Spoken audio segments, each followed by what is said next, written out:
Thank you so much, Shelley, and Jill, great to have you here.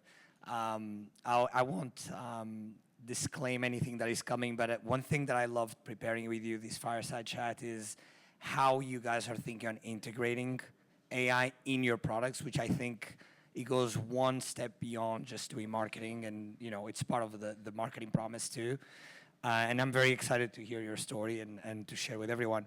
So the first thing I wanted to ask you was when you guys started in your journey in AI, what was the focus areas and the killer applications that you thought that you could have within your product?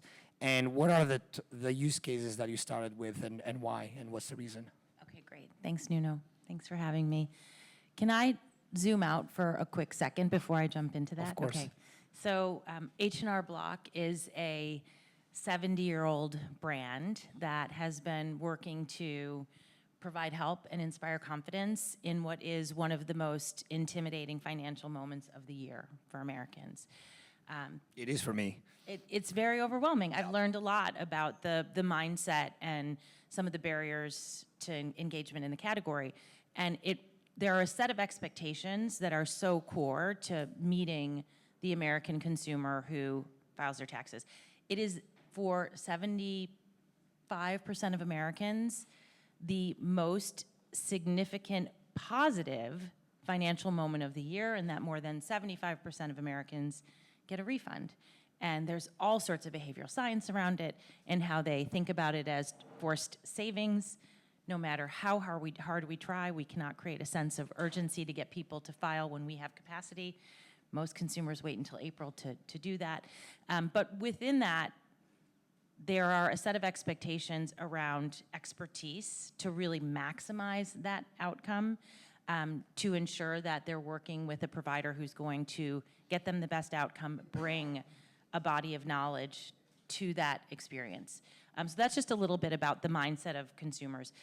The second thing that I would say is, at H&R Block, one of the things that has been really fundamental to how quickly we are moving to embrace AI is the support of our CEO, Jeff Jones, and the support of our board. And now I'll get to your question. When we started to think about all of the opportunities, of course, efficiency is a big opportunity. And so we're doing a lot. We've got our procurement team involved, and they're looking across the enterprise to understand where we can drive more efficiency. But we really started with understanding the job that we do for consumers and thinking about the opportunity that we had to reduce friction and increase confidence.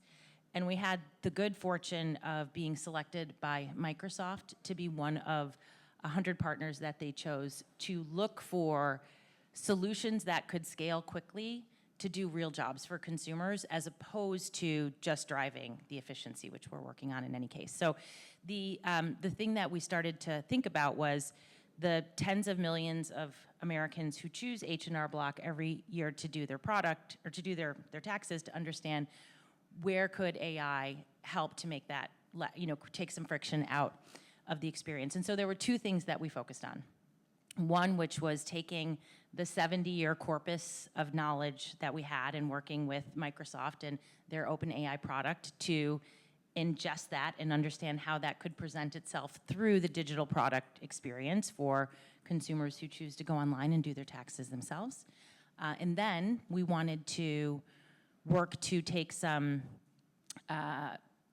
create more capacity within our customer service organization for people who call and have a challenge, and again, use AI to answer the most commonly asked questions, because like every call center, ours gets jammed up during the season and people are waiting a long time, and getting taxes done efficiently really, really matters. So expertise in our digital product, which we can talk about, and facilitating more seamless, quick response through the CSO using some of the most commonly asked questions to help consumers. That's great. And on the digital product, if we can focus there. So from what I understand, you guys trained part of a model with your historical information. Yes. And that would be a guide that can help customers when they're filing. Can you explain a little bit more about that? Yeah, taxes are really complicated. They are. And I find myself really fascinated by taxes and how important they are. So there are 10,000 elements of the tax code, and a single element of the tax code can be explained in 175 pages. And so with that, we maintain and have maintained for a very long time a tax institute, which really ensures that we understand all of that tax code and the implications on consumers and small businesses that we serve. And so when you think about the body of knowledge and the corpus of expertise that we have for having done this for close to 70 years, we first had to understand what knowledge did we want to train the model on. And so we looked at, again, what were the most commonly asked questions to really train against those. And so, you can think of it in a traditional bell curve. There, in the middle sits the majority of questions that consumers have when they do their taxes. And so what was really interesting was how quickly we moved. We announced our partnership with Microsoft last July, and we were able to train the model, build and design a product experience that was able to engage with consumers through the tone and narrative of our brand, and we integrated it into our DIY solution, do-it-yourself taxes. Go to hnrblock.com, start answering questions. We had an old AI chat module that was in there. We augmented that with what we called AI Tax Assist, and it was trained to answer those 60% of most commonly asked questions in the tax experience. And it's a lot. We used we kept training and learning how to do that. What's great is I have a team of product designers now who have learned on the importance of the prompts and what you put in and how to learn, the importance of accuracy, given how important accuracy is to getting the right outcome. And it's been a great learning journey. And consumers used it. We had millions of consumers who engaged with our AI Tax Assist. You could start there. You could go back into chat. You could then upgrade and go, not upgrade, just upgrade the experience. You didn't have to pay more to go to a live agent who could answer your question in the product flow. And so I think finding a way to really integrate it into the product flow in a way that was seamless, spoke in our voice, was designed to do the things that we do to continue to build confidence that you were getting the best answers, and to ensure that we had a way to capture feedback from consumers. So, kind of traditional thumbs up, thumbs down, what's missing, how could we have answered this better? And I'm going a little bit off script here, but I really like the use case. I'm game, let's go. Do you see a world where most of the task is actually being generated by the platform itself for the user that has the tax? You have a lot of my information from the last years of tax submission. You obviously have a lot of experience filing. So do you see that evolving into a totally different experience where I'm more a curator, a reviewer, and less of an input? It's such a great and complicated question, but you're hitting on a few things, which is the importance of a data strategy to really ensure that you can create an experience that is easy for the customer and feels delightful. We know that one of the things that really matters to consumers when they finally decide to do their taxes, which unfortunately is often very close to the deadline, is this ensuring that it's easy, ensuring that it's fast, ensuring that it is efficient. And so, there's so much that goes into what's possible. As I said, one of the most foundational things that we have been working on over the last 2 years since I joined was really getting our data strategy in place, ensuring that we have the level of consent that we need for consumers to allow us to give them a more personalized experience. And so if we can leverage AI and that data to make the experience more seamless and more efficient, we have a do-it-yourself product which has been fully automated and doesn't require human intervention. You are doing your taxes yourself, and you are attesting to the fact that you have answered everything correctly in case there's a challenge with the IRS. And there's a corpus of knowledge that has been fueling that product for many, many years that will get better and more efficient with AI. The other way that we help consumers is through the assisted experience, where you go in and meet with someone, or you do that virtually more and more. You don't actually have to go to a retail location. And so applying that same intelligence to make that experience more seamless, more easy, and then one of our tax pros signs your tax return. And I didn't know this. I had a CPA for years. When a CPA signs your tax return, if something goes wrong with your taxes, that is still on you. When H&R Block signs your return, it's on us if something goes wrong and the IRS comes a-knocking. So the value and guarantees that we provide and allowing our human experts to leverage a foundational, base of the system. And we've got a product that incorporates much of what sits in our DIY product to facilitate that today. So lots in there we're thinking about. Interesting. I mean, if we stayed on liability now thinking on the future, there's many, many questions. So I won't even start there, yes. but thank you. Thank you for indulging me. You talked about data strategy. One of the things we always hear is using data responsibly, especially PII data, important tax data. How did you guys manage through the process? You guys were pretty fast getting a couple of use cases out there. How did you manage that process? Yeah, I mean, treating data sensitively is of paramount importance. Of course, we have PII. There is also an IRS rule, 7216. Other than Alice here in the audience from H&R Block, I'm guessing most of you have not heard of 7216. But it goes like this. When I was onboarded, the attorneys told me if we violate anything from 7216, unlike PII, I could go to jail. So I took 7216. You never forgot the number. You will never forget. I will never forget. No, it's like, 7216 is real. And so, understanding the consents and beyond just PII, what elements of what you've disclosed in your tax return is, we have the ability to leverage is an important piece. So, the good thing about the work that we did to build AI Tax Assist and, do the product design in a way where it integrated so seamlessly into our online product was to use the corpus of knowledge and the tax code, which is not dependent on the data and and what we need from the consumer. It really is just creating a way to give them those answers more seamlessly. Another fun fact about taxes is people do them 24 hours a day online. And we do a ton to, of course, create demand and build affinity to H&R Block is the best way to do your taxes. We're also very actively capturing demand in season. The tax season is 105 days. This last tax season, I'm getting really taxy. E-file didn't open until the end of January, so the season was even more compressed. And I referenced Alice, my head of growth and engagement. We're constantly looking at demand trends and where do we bid, how do we capture it, and you see the demand coming in at 1 in the morning, 2 in the morning, 3 in the morning. It's crazy the time that, we serve hardworking Americans. So I share that because the beautiful thing about AI Tax Assist is taxes are intimidating, they get complex, people want help, and they want to ensure that the help they're getting is grounded in knowledge. AI Tax Assist allows us to serve those clients and give them that knowledge at 2 in the morning, 3 in the morning, when they want to do their taxes on their own time and on their own terms, when our live agents are not available. And so it was really interesting to augment the experience to have a solution that makes our digital products as useful to our clients on their terms when they want to do their taxes. And that can be translated in a value proposition, right? For sure. Yeah, 100%. And how was the adoption, by the way? So you guys launched last year.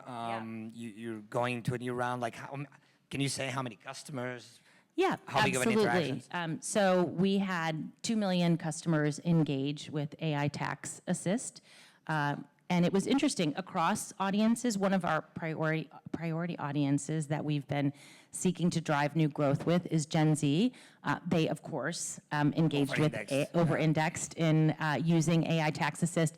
But the thing that was really great to see was that our clients who used AI Tax Assist asked it on average more than 2 questions. And so it was more than just testing it. They were really getting into it. And we had very engaging with the tool. And then we had others who you could see were really having learning about the tool and asking it lots of questions. So so we're happy with the adoption. We have lots of learnings.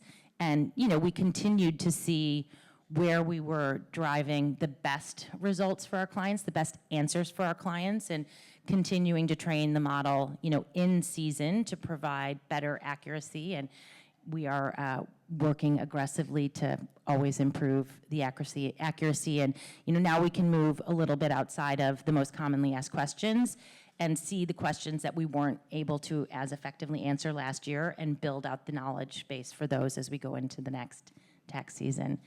And then, the other thing that I would just say as a marketer and as we think about consumer experience, what was great was where we led in our messaging to clients with AI Tax Assist, which wasn't to every audience, right? Our demand gen content was targeted to consumers who we thought would be interested in having that experience.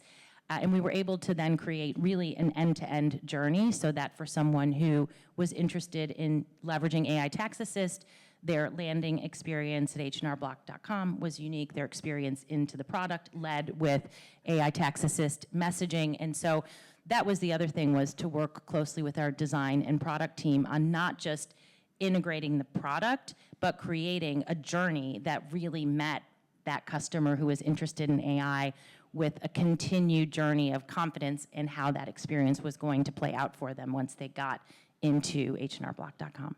I like that. So fully digital native, it lands to the website.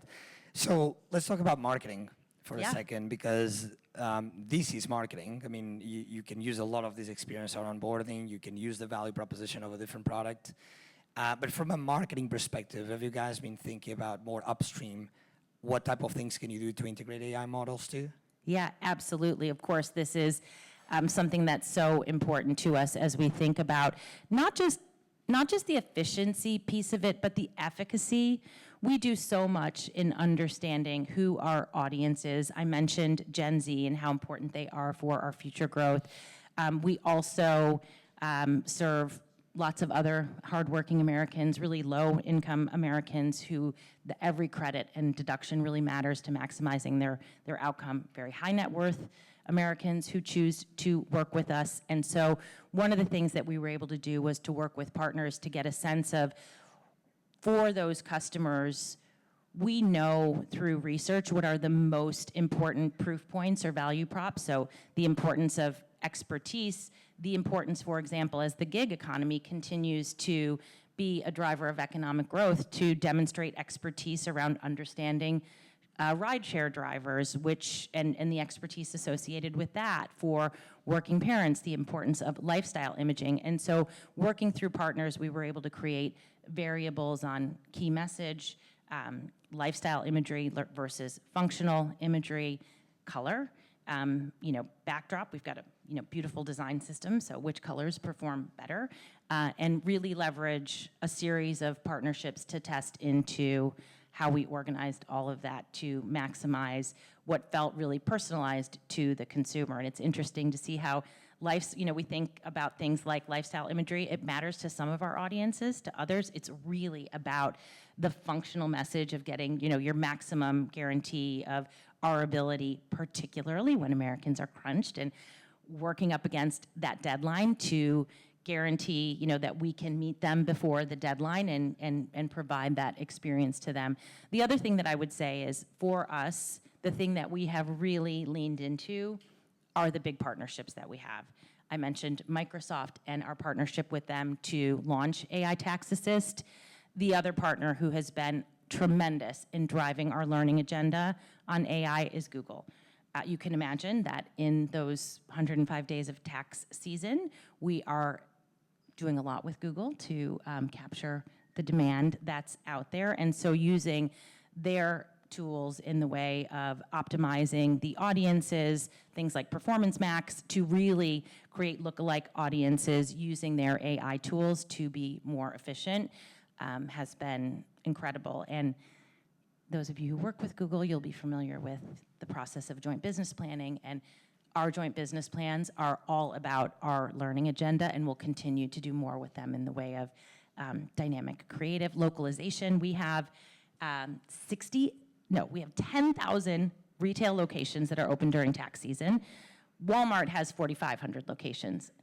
So H&R Block is within 5 miles of every American. We have 60,000 tax pros that are there to provide that care and expertise that have different levels of qualification, tenure.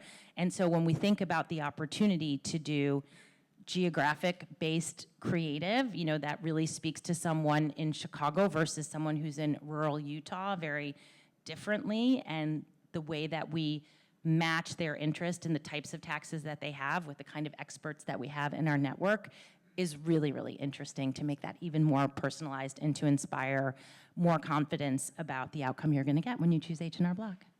That's awesome. I mean, that you guys got 2 million interactions in the first use case that you launched, which is fully customer facing, it's pretty awesome. We're really proud of that. Yeah. I was with Shelley at an ANA conference a couple of weeks ago, and I was excited to tell the story, but I wasn't sure if I was going to hear, you know, what else I would hear. And I think it was one of the most scaled use cases that we reviewed.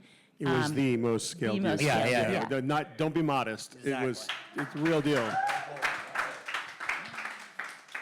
And so it's really, it's amazing. And again, the pace at which we were able to work across, you know, customer experience, product, our design team, the Tax Institute, which has all of the knowledge to do this so efficiently through our agile ways of working, was really exciting. That's awesome. So before we break for some questions, I'll probably just ask you a last question, which is if you had to tell us what's the 1 or 2 lessons that you had implementing this, rolling it out, things you would do different, what are the couple of things that you would tell us? Well, the importance of the prompts, right, and ensuring that the people who are building the experience are rapidly learning the correlation between the prompts that are put in and the success of the results that come out was the thing that we kept and keep learning. And so I think really ensuring that the teams that are working on that have an incredible curiosity about those prompts and learning, and you know, that's important. Yep. The other thing that I would say is I think that mindset is more important than the subject matter expertise. We have thousands of employees who are experts in tax and the 60,000 tax pros that deliver that expertise. And so, you know, one of the questions that I've been asked is, are you skewing towards subject matter expertise in the prompts or in prompt expertise? And what we quickly learned is that is, you know, you need less expertise on the topic, because you're, you know, the corpus of knowledge is in there. It's just understanding how consumers are going to ask those questions. And keep fine-tuning it. And keep fine-tuning, yeah. That's a very important thing. Okay, Jill, thank you so much. Thanks, Nuno. I'll open to the audience. Do you guys have any questions? Well, Anyone has a sadly, we question? don't have time for Oh, we questions don't have because we're running late. Oh, but, no. but Jill will. All right, All right, one question. one short question, short answer. Go. Well, it's kind of two-part. The first is you need to conduct an ethnographic study on people filing taxes at 3 in the morning. There's some insight there we could all learn The from. behavioral science we need on human relationships with taxes is fascinating. The world needs that insight. Yeah. I think At the 3 a.m., yeah. you know, working in regulated sectors, if you get things wrong, you go to jail. I think it means you innovate and you explore things with a different mindset. I wonder if you could talk a bit about how your teams working within those constraints are still able to achieve something. 2 million people using an AI tool to file taxes. You know, in other regulated sectors, they're not even getting beyond the conversation yet of whether or not they can use these tools in those client-facing environments. Yeah, I think, again, it goes to how we decided to use it, which was really based on the aggregate knowledge of the hundreds of millions of returns that we have done, you know, tax returns that we have filed for our clients, and really focusing on the aggregation of the things that would make it most easy for the client. And, you know, I think it helps to have a CEO who is so energized by how we can serve our clients better by using the tool responsibly to give them a better experience. All right, outstanding. Thank you so much. Jill Cress, Nuno Leal, big round of applause.